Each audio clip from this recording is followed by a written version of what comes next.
Kamu kira kekuatan dunia cuma soal jumlah tentara, bom nuklir atau luas wilayah?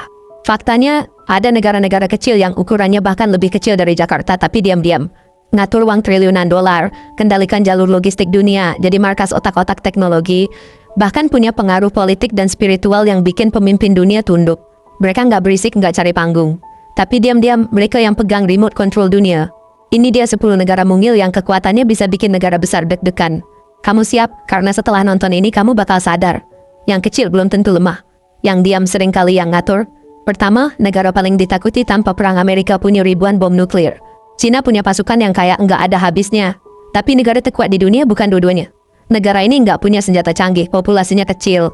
Tapi semua negara besar tunduk sama dia. Kok bisa? Karena kekuatannya bukan di otot tapi di otak. Dia pegang kendali sistem keuangan dunia, mata uangnya jadi standar global. Hampir semua transaksi internasional lewat lembaga mereka. Negara lain perang, mereka untung. Dunia krisis, mereka yang jadi penyelamat. Diam di balik layar, tapi semua dikendali untuk negara itu adalah Swiss. Netral di semua perang, tapi punya senjata tak terlihat. Uang, kepercayaan dan kontrol financial global. Dan ya, kekuatan sejati bukan yang meledak-ledak, tapi yang bisa cekik ekonomi dunia tanpa suara. Kedua, negara kecil yang mengatur dunia versi kota negara. Ada satu negara kecil, bahkan lebih kecil dari Jakarta, tapi kekuatannya ngalahin negara-negara besar. Lu mungkin nggak pernah mikir, kok bisa ya negara sekecil ini ngatur miliaran orang? Negara ini nggak punya tentara besar, nggak punya senjata canggih. Tapi semua pemimpin dunia pernah datang, pernah minta restu.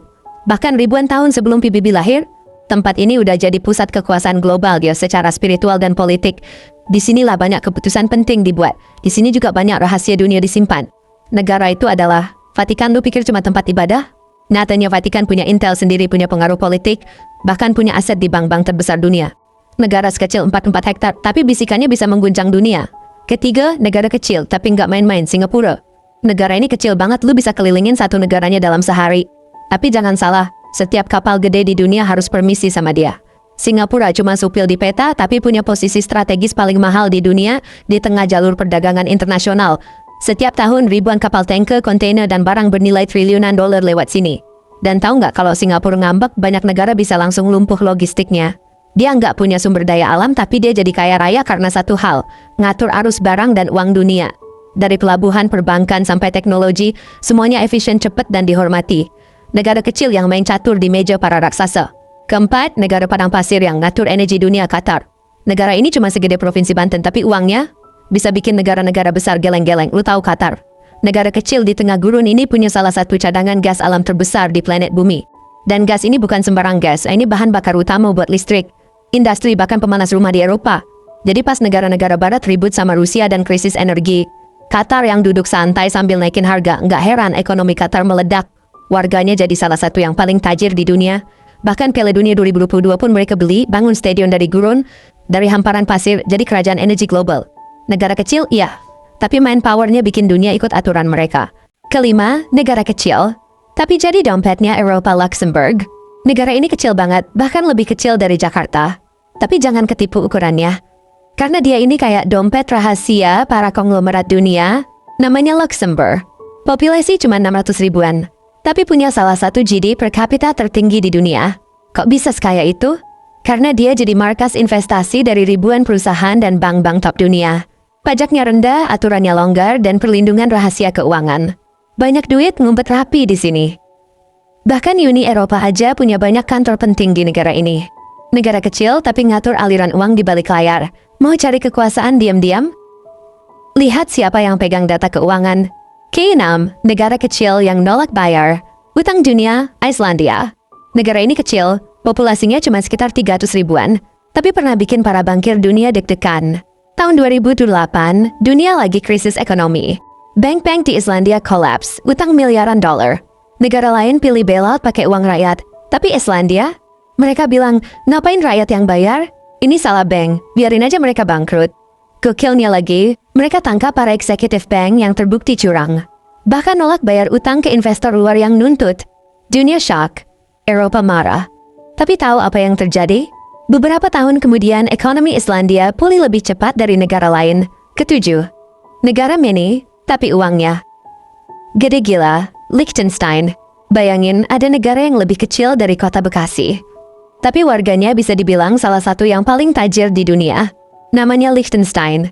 Lu bisa nyetir dari ujung ke ujung cuma butuh 30 menit. Tapi soal duit, gede banget. Negara ini dikenal sebagai surga pajak dan punya sektor finansial yang super elit.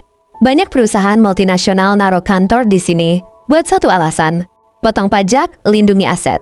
Bahkan GDP per kapitanya tembus lebih dari 140 ribu dolar. Gila nggak tuh? Mereka nggak punya tambang emas, nggak punya pasukan perang. Tapi mereka punya kebijakan keuangan yang bikin para miliarder jatuh cinta. Kalau lu bukan warga negara sana, beli properti aja nggak boleh sembarangan. Negara kecil, tapi punya privacy, kekayaan, dan kekuatan yang nggak bisa diukur pakai peta silent. Exclusive, unstoppable. Kedelapan, Monaco. Negara munggil, surganya miliarder. Lu kira surga cuma ada di akhirat? Salah. Ada satu negara kecil banget, cuma segede kelurahan. Tapi isinya, Sultan semua, namanya Monaco. Negara mini di pinggir laut Mediterania ini jadi tempat main para miliarder. Di sini ada F1 kasino kelas dunia, yacht mewah parkir kayak motor, dan apartemen harganya bisa beli pulau. Yang bikin gila, penduduknya nyaris bebas pajak. Nggak ada pajak penghasilan, nggak ada pajak kekayaan. Makanya orang-orang super kaya dari seluruh dunia pindah ke sini. Populasi kecil tapi persentase miliardernya tertinggi di dunia. Dan meski kecil, Monaco punya pengaruh di sektor finansial, olahraga, dan hiburan global. Negara mini, tapi dompetnya jumbo. Welcome to the richest zip code on earth. Casemiro, Malta. Negara kecil, tapi jadi markas kripto dunia. Lu pikir pusat kripto itu Amerika atau China? Salah besar. Salah satu kekuatan kripto dunia justru datang dari negara kecil bernama Malta. Negara ini cuma segede Pulau Madura, tapi pemerintahnya gercep banget. Ketika banyak negara ribet soal legalitas Bitcoin dan blockchain, Malta malah bilang, sini kami dukung penuh. Akhirnya, perusahaan kripto gede kayak Binance OKX, sampai berbagai startup blockchain pindahin markas ke Malta. Mereka sebut Malta sebagai Blockchain Island. Kenapa? Padahal ramah nuzat regulasi jelas. Dan pemerintahnya paham, masa depan ada di teknologi finansial. Negara kecil, tapi jadi tempat ngumpulnya otak-otak canggih dan uang digital dunia. Kalau dunia masa depan pakai kripto, mungkin pusatnya dari pulau kecil ini. Ke-10. Panama, negara kecil, tapi nggak bisa diabaikan. Bayangin, ada negara kecil, tapi hampir semua kapal dagang dunia terpaksa lewat situ. Namanya Panama, populasinya cuma sekitar 4 juta. Tapi negaranya punya aset yang bikin semua negara besar nggak bisa ngelawan. Perusahaan Panama. Jalur laut sempit ini jadi penghubung antara Samudra Pasifik dan Atlantik. Kalau kapal nggak lewat sini, harus muter jauh lewat ujung Amerika Selatan. Rugi waktu, rugi duit.